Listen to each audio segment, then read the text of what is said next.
Here's the video for chapter 10.3. Have your note sheets out so we can go through these examples. Chapter 10.3 is a hypothesis test for population means. So in this case, we're going to go back to what we did in confidence intervals for means, where we had to use t, critical t values. And again, we're not going to do these by hand. We're going to be using technology to run the tests. We have to write up the situation and then interpret the results. So in this case, to test the hypothesis regarding population mean, we assume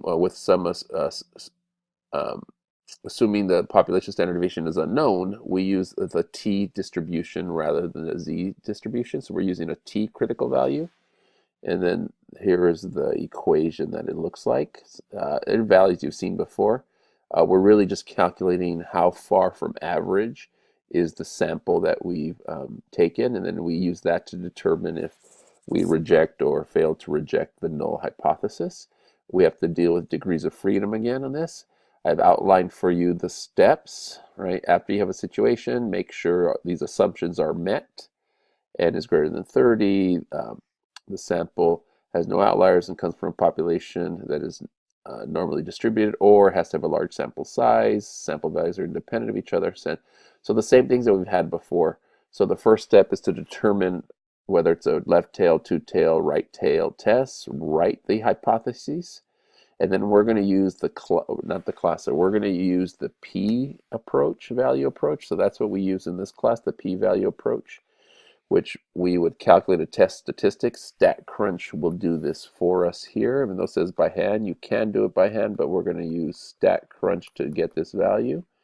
And then from there, we get a p-value. And then from the p-value, we then make a decision. If the p-value is less than alpha, we reject the null hypothesis, and then we state the conclusion, which is there is sufficient evidence to support or not support the alternative hypothesis. So let's look at a situation. Testing a hypothesis about a population mean. Assume the resting metabolic rate of healthy males is in complete silence is 5710 kilojoules a day. I think that's what it is. Researchers measured the resting metabolic rate of 45 healthy males who were listening to classical music and found their MR to be 5708 and a standard deviation of 992. These are sample values. And at the alpha level, alpha 0.05, is there evidence to conclude, and this is the key, is there evidence to conclude the rate is different? And that's the key right there, is different. And so in this case, what we're saying is the null hypothesis is that the mean is equal to 5,710. The alternative is that the mean is not equal to that it's different. And then what evidence do we have? So what we're going to do is the sample evidence, right? What does our sample data look like? We have a mean of 57087 with a standard deviation of 992.05. So what is our evidence to support the null hypothesis? This would be our evidence right there. Is it enough evidence to say that it's actually different than 5710 if we did multiple samples? So that's our step number one, right? Step number two, what our alpha is 0.05. Step number three, we need the test statistic.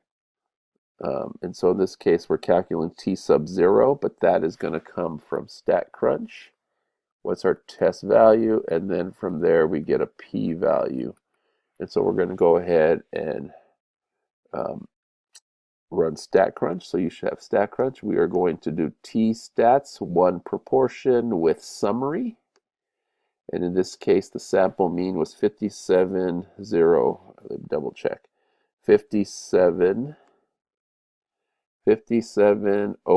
.07. The standard deviation was, or is, 992.05. Sample size is 45. 992.05, 992 0.05. Sample size was 45. Run a hypothesis test. We want to check that the null hypothesis 5710 not equal to, and that's it, compute. And so in this case, we now have a t value and a p value right there. We have a t and a p. So you can see in this case here, maybe I should,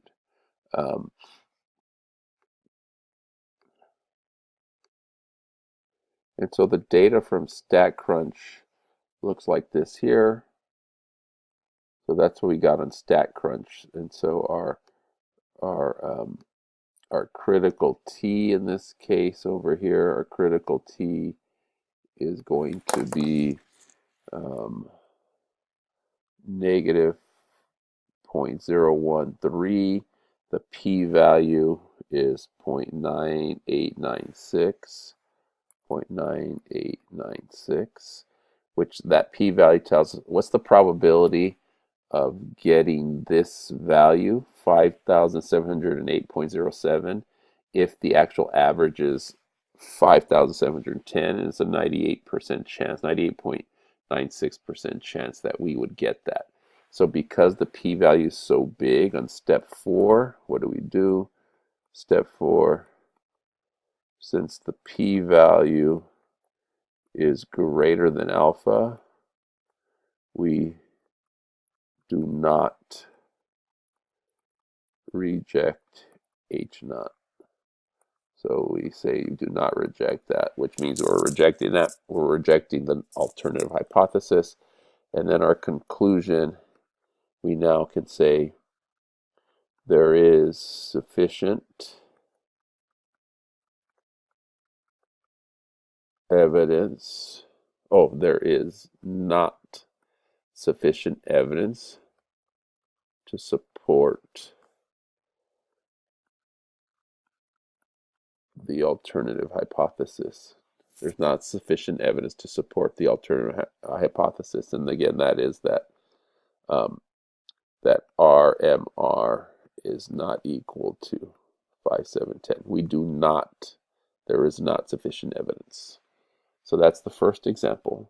Again, see how we're using technology to get our answer, and then we have to come with that conclusion. That's the key there. Let's do another one here. So in this case, we want to compare, it looks like quarters. According to the United States Mint, quarters weigh 5.67 grams. The researcher is interested in determining whether special quarters, state quarters, have a weight that is different than 5.67 grams. He randomly selects 18 state quarters, weighs them, and obtains the following data.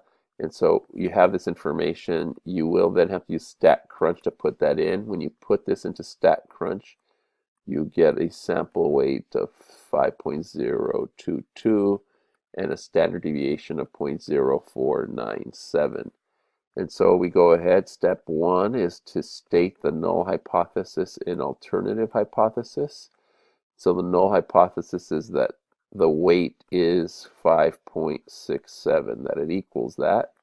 And the alternative is that it has a weight different. And so we say not equal to 5.67. What evidence do we have that it may be different?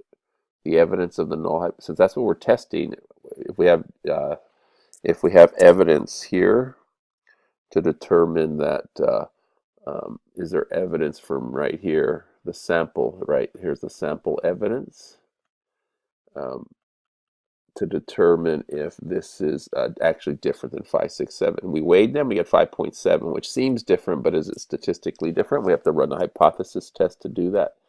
Step 2, after step 1, is what alpha level are we going to test this at? 0.05. And remember, it's not always 0.05, sometimes 0.01, 0.10.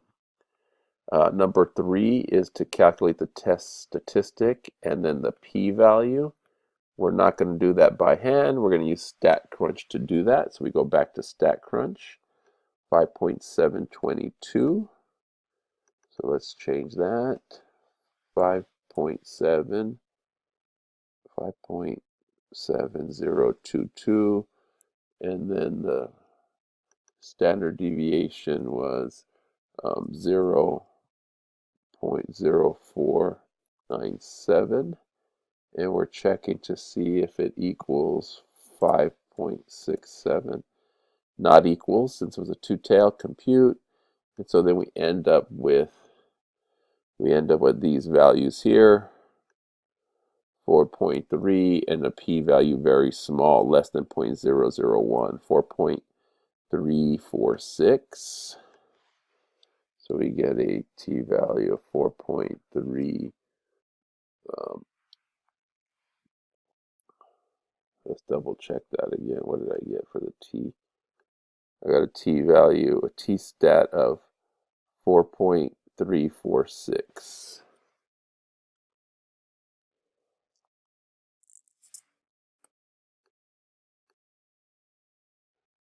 I had to update that. I forgot to change the sample size on this.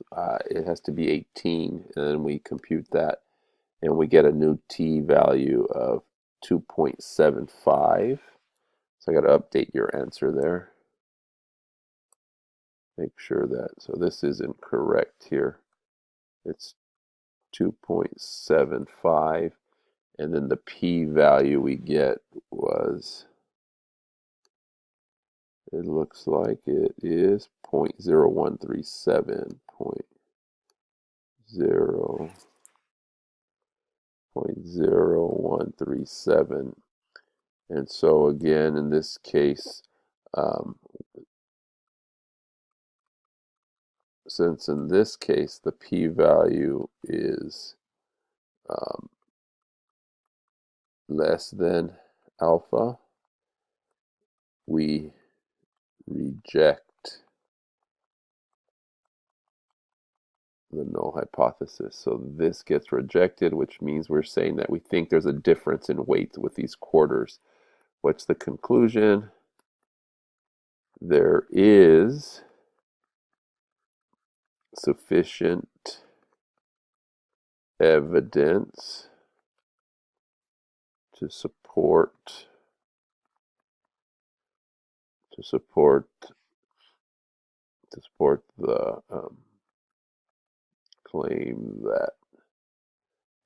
the claim that the state quarters, so we're supporting the alternative hypothesis to support the claim that the state quarters weigh different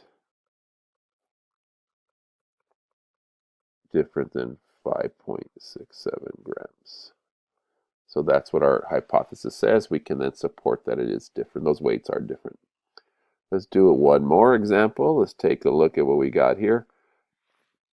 The mean height of American males is 69.65.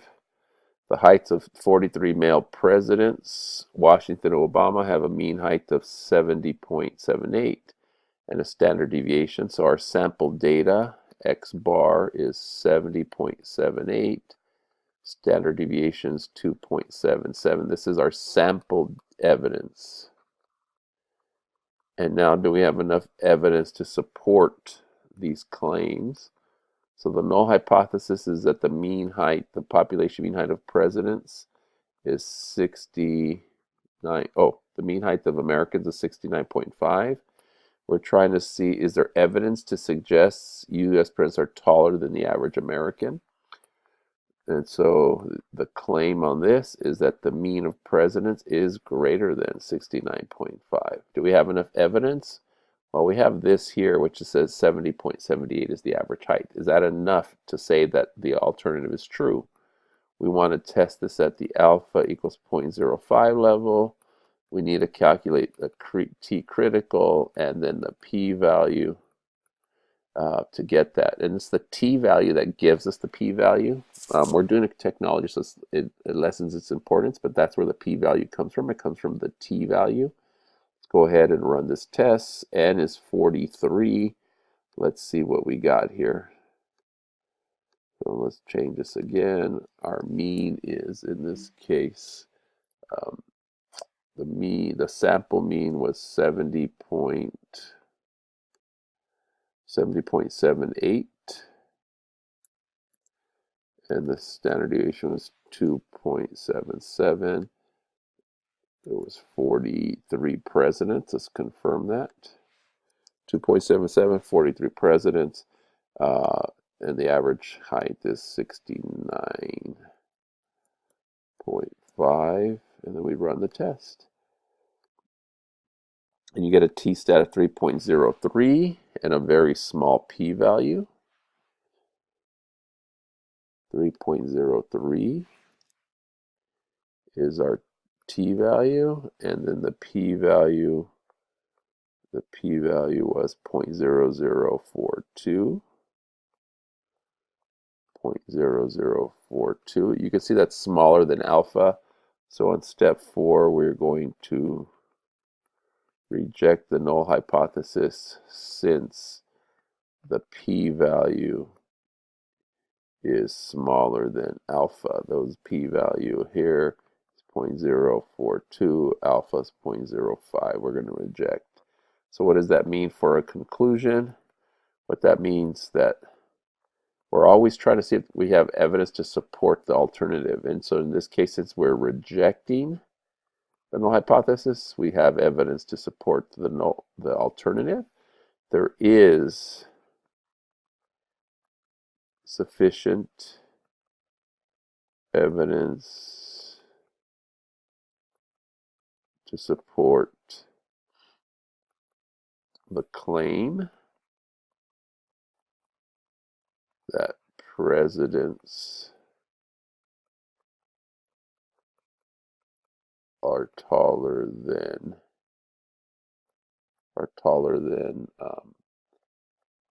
average American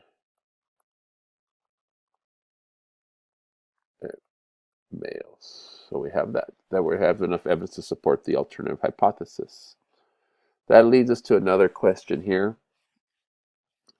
So we've just run 3 tests. Hopefully that's enough to kind of get you going here.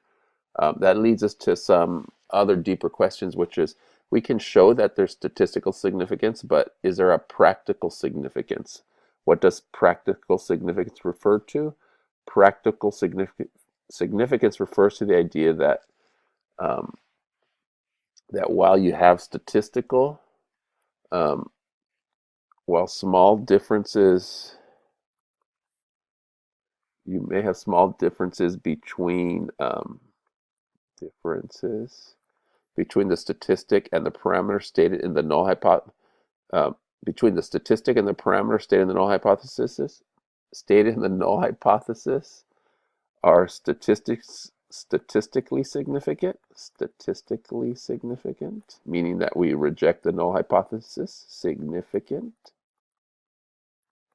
The difference may not be large enough to cause concern or be considered important. It's not practical. It's not of a practical significance. What do I mean by that? So if I said, man, I lost 5 pounds in 3 years, I did statistically lose pounds. It was significant, but there was no practical significance to that. I don't have any magic powers to lose weight. And so that leads us to example 3. According to the American Community Survey, the mean travel time is 27.6. The Department of Transportation reprogrammed all the traffic lights in an attempt to reduce traffic. To determine whether there's evidence that travel time has decreased as a result of the reprogramming, the transportation obtains a sample of 2,500 commuters, records their travel time, finds a sample mean of 27.3 with the standard deviation 8.5. Does this result suggest travel time has decreased at the alpha 0.05 level? And so in this case here, we would run the hypothesis test. We would actually run it. We have sample data is equal to 27.3. The standard deviation is 8.5. And so what we're saying is we're saying the mean is 27.6. So by doing this, did we have evidence to say that it reduced it? And so what you're going to do is, without setting the whole thing up, we want to get a t-value and p-value with this here. Is there significance? 27.3 and 8.5. 27.3, 8.5. 0.05, and we're testing to see if it's different, if it's smaller than, there was 2,500 surveyed. If it's different than 27.7, I think that was again. 27.6, sorry, let's put a 6 in there. 6, that it's less than, run it. And so you see you get a small p-value there of 0.0389. You get a p-value of 0.0389. And so we can say, since the p-value is less than alpha, which alpha is right here, 0.05, we have evidence that commute time has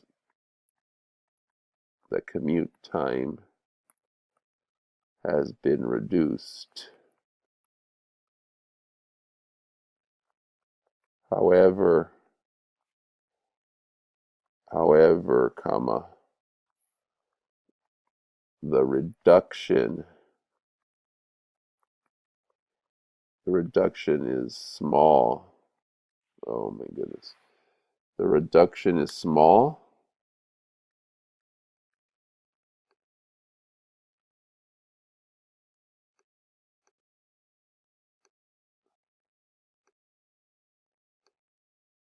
The reduction is small.